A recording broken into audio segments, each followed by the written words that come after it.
పాకిస్తాన్ సరిహద్దులో పేలుళ్లకు తెగబడుతోంది పాకిస్తాన్. ఇక బాంబు దాడిలో పూంచ్ జిల్లాలో ఒక సిక్కు సమాజానికి చెందిన ఇల్లు ధ్వంసమైంది. 4 చనిపోయారు. దాంతోపాటు గురుద్వారా గోడ దెబ్బతింది. 1999 కార్గిల్ యుద్ధం కంటే ఈ బాంబు దాడి తీవ్రత దారుణంగా ఉందని ప్రత్యక్ష సాక్షులు చెబుతున్నారు. మృతుల్లో ఒక మాజీ సైనికాధికారి కూడా ఉన్నాడు. బాంబు పేలినప్పుడు స్పాట్లోనే 4 ప్రాణాలు విడిచారు. అమ్రీక్ సింగ్ అనే వ్యక్తికి చెందిన ఓ కిరాణా దుకాణం మీద బాంబు పడింది. దానికి కొద్ది దూరంలో గురుద్వారా కూడా ఉంది. పేలుళ్ల ధాటికి గోడ ధ్వంసమైంది. యుద్ధ వాతావరణం పెరుగుతున్న క్రమంలో బోర్డర్ గ్రామాలు భయంతో వణికిపోతున్నాయి. బంకర్లు నిర్మించి ఇవ్వాలని విజ్ఞప్తి చేస్తున్నారు.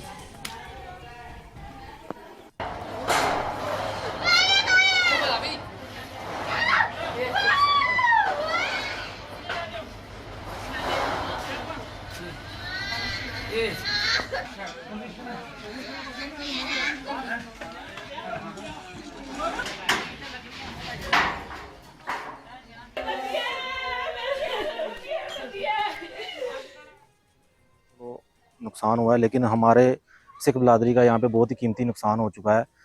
जो ये लेडीज़ थी बेचारी, इसके छोटे छोटे बच्चे हैं, तो बहुत ज़्यादा नुकसान हुआ है सर। तो आगे हम सरकार से यही अपील करना चाहते हैं कि सीज़ फायर ये जल्द से जल्द करवाएं और अमन शांति करवाएं, आगे वो नुकसान ना हो। बहुत ज़्यादा नुकसान हुआ है सर।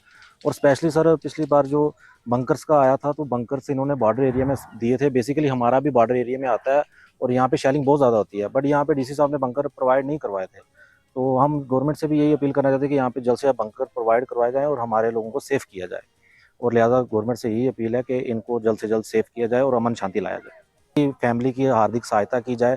अभी नुकसान तो बहुत ज़्यादा हो चुका है, छोटे छोटे बच्चे हैं, और हम यही चाहते हैं इनकी सहायता जैसे जितनी भी हो सकती है इनकी सहायता की जाए। कोट एरिया में है ये, तो इनकी मनकोट निवासियों की जो भी है जितनी भी हेल्प की जाए।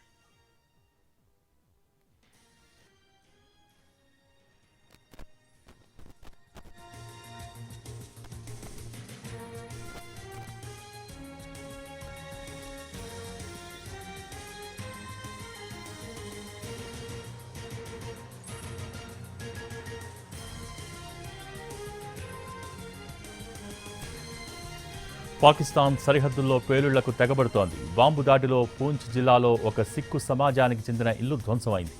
4 చనిపోయారు. దాంతోపాటు గురుద్వారా గోడ దెబ్బతింది.